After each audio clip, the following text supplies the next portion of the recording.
Қазақтың бір мақалы: өнер алды бірлік, ырыс алды тірлік дейді. Бірлік қандай елде болады, қайтсе тату болады, білмейді.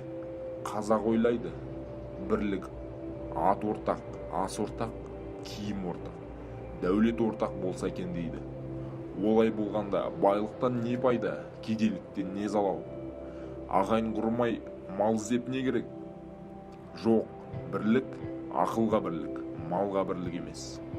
Малыңды беріп отырсаң, атасы басқа, діні басқа, күні басқаларда жалданып бірлік қылады. Бірлік малға сатылса, антұрғандықтың басы осы.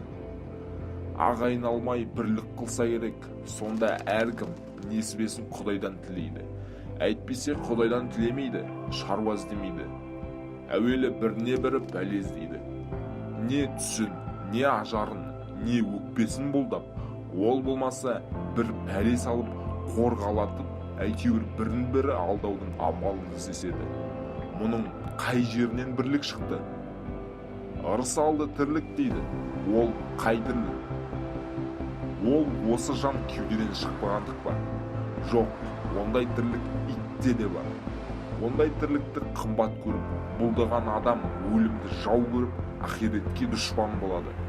Жанын қорғалатып, жаудан қашып, қорқақ атанып, еңбек қылудан, қызмет қылудан қашып, еріншек атанып, ез атанып, дүниеде әлгі айтылған ырысқа дұшпан болады. Ол айтқан тірлік олар емес. Көкірегі, көңілі тірі болса, соны айтады. Өзің тірі болсаң да, көкірегің өлі болса, ақыл табуға сөзі қалмайсың. Адал еңбекпен ерінбей жүріп, мал табуға жігер қыла алмайсың.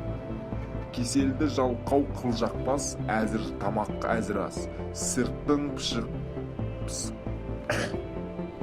Кеселді жалқау қылжақпас, әзір тамақ әзір ас, сыртың пысық, ішің ас, артын ойлап ұялмас болып жүріп, тірімін деме. Одадында Алла жіберген ақ бұйрықты өлімнің өзі артық.